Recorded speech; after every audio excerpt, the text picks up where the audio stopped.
La ilaha illallah.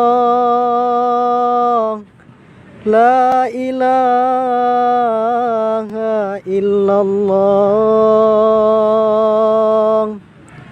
La ilaha illallah. Al-Malikul Haqqul Mubin. La ilaha illallah. Al-Malikul Haqqul Mubin.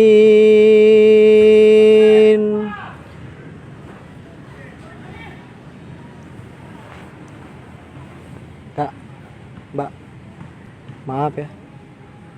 Nggak apa-apa. Saya itu lapar.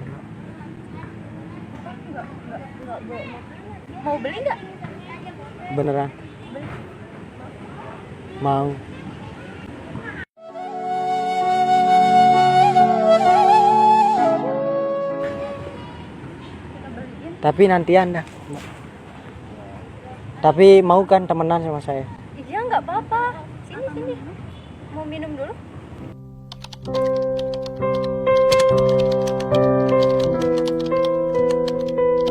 Iya, mau minum.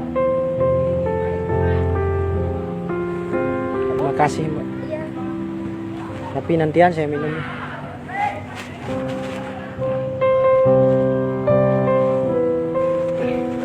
Enggak, saya mengganggu kan? Enggak, nggak apa-apa. Sini. Sini dah, Kak. La ilaha illallah. La ilaha illallah. La mawjuda illallah. Allahu ya khaliqal makhluk. Innal kariman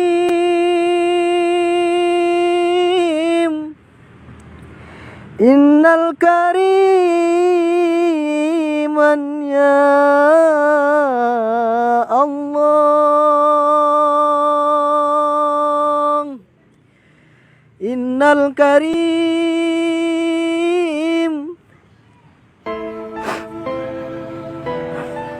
Jadi gini, Kak, hidup dunia itu hanya sementara.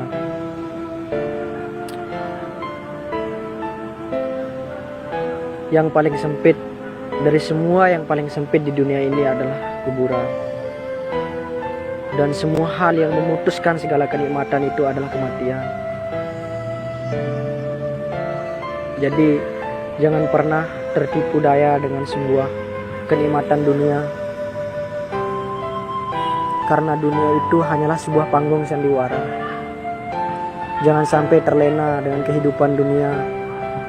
Karena sejatinya dunia itu adalah suatu bentuk tipuan bagi mereka yang tidak menyadari suatu bentuk kekuasaan yang maha kuasa. Jadi kalian itu harus bisa jaga diri. Teruslah mengingat kematian. Karena kematian itu tidak tahu tempat. Dimanapun kita berada, kita tidak tahu kapan ajal kita menjemput. Jadi jangan pernah tinggi diri, tinggi hati. Jangan pernah sombong. Bagaimanapun prestasi kita, sebesar apapun yang kita miliki itu, kita tidak boleh bersombong diri. Karena semua itu hanyalah sebuah titipan. Baik itu adalah harta, sekaya apapun kita, Tuhan menitipkan harta buat kita agar kita mampu memberikan sebuah manfaat buat orang lain. Bukan malah tambah rakus sampai pada akhirnya menyalahgunakan ke hal yang tidak baik. Ya, boleh saya ngaji. Kayak gini saya ya kalau ngaji. Soalnya suka nangis, suka sedih ya. A'udzu billahi minasy syaithanir rajim.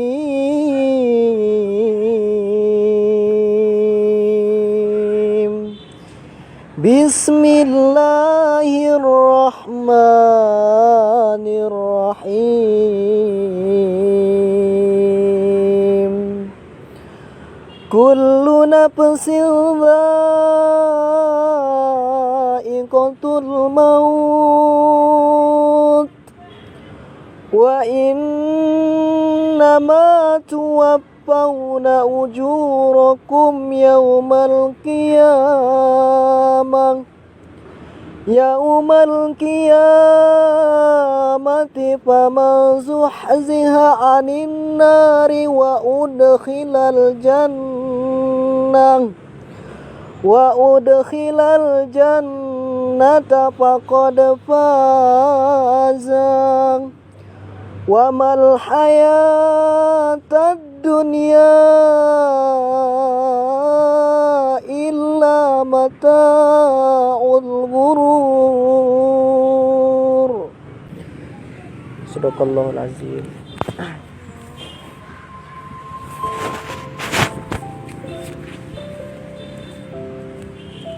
Maaf mbak ya,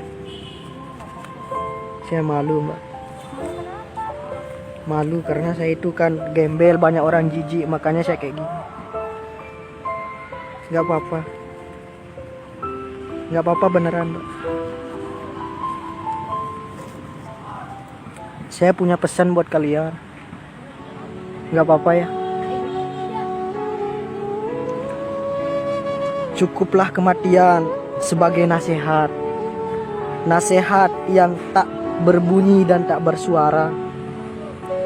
Nasihat yang tak bertinta dan tak berpena. Nasihat yang bukan tinta di atas kertas. Nasihat yang dalam diam 1000 bahasa. Tapi kita terkadang tetap tak mengambil pelajaran dalam kematian. Kita juga tetap rakus dan mengejar, dan kita kejar dunia seperti mengejar fata morgana. Kita sangka air yang dapat mengeringkan rasa haus kita. Namun semakin kita minum, semakin kita kering. Semakin kita minum, semakin kita rakus. Semakin kita telan, semakin kita kering. Semakin kita telan, semakin kita hampa. Sampai pada akhirnya kematian pun tiba. Jadi kalian harus tetap ingat kematian. Oh iya, sebelumnya ini terakhir ya. Terakhir buat kalian.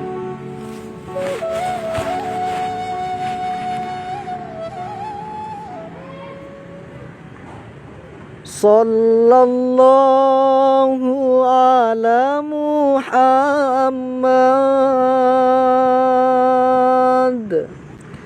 Sallallahu alaihi wasallam. Sallallahu ala Muhammad. Sallallahu alaihi wasallam. Ya Nabi salam alaika. Ya Rasul salam alaika. Ya Habib salam alaika.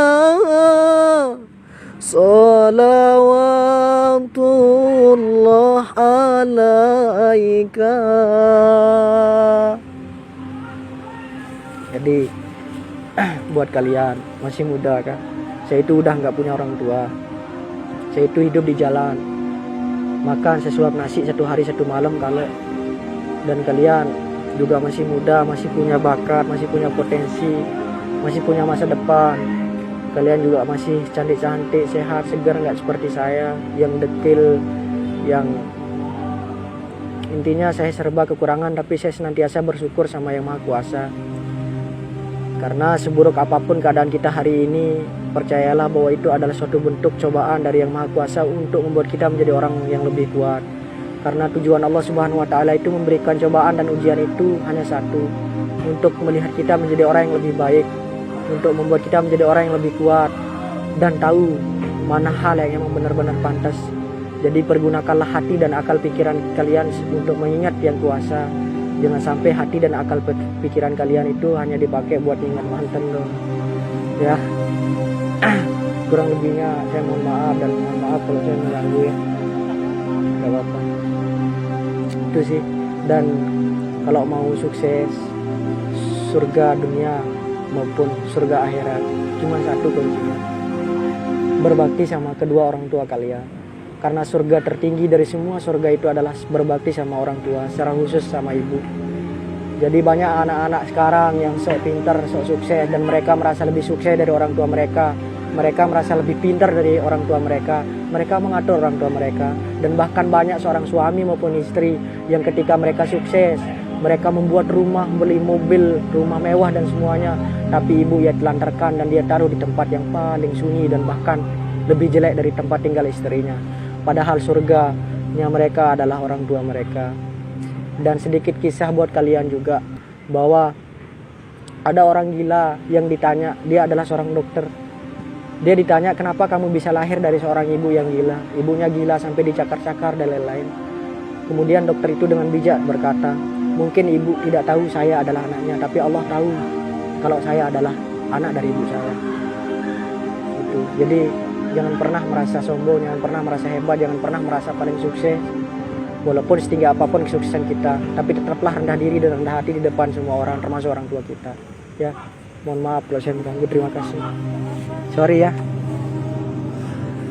Saya pergi. Terima kasih buat nasihatnya gitu. Kita nggak nyangka kok bisa gitu. Tadinya mohon maaf banget nih, kita kayak mikir apa sih gitu. Tapi setelah ya emang gitu, kita emang nggak bisa menilai orang dari penampilan. Iya gitu. Jadi kita minta maaf juga, soalnya sempat mikir negatif gitu ya. Kita minta maaf. iya nggak apa-apa. Jadi kalau kita itu harus bisa tetap berpikir positif sama semua orang. Karena banyak manusia hari ini yang mungkin pada zaman sekarang banyak yang ingin merencanakan masa depan, indahnya masa depan, tapi terkadang itu sebagai racun mereka untuk memodusi kalian. Terkadang ada juga orang-orang yang berpenampilan seperti ustaz, seperti orang baik, tapi kita tidak tahu hatinya seperti apa. Jadi jangan pernah menilai seseorang itu dari penampilan, dari omongan, tapi lihatlah bagaimana ketulusan hatinya. Karena hati itu tidak bisa diterka, tidak bisa dilihat, hanya Allah yang tahu. Jadi semoga kalian juga menjadi orang sukses dan mendapatkan orang yang lebih baik ke depannya, dan semoga berkah dan bermanfaat ya. Ya, saya pamit ya. Assalamualaikum. Terima kasih buat Ya. semuanya.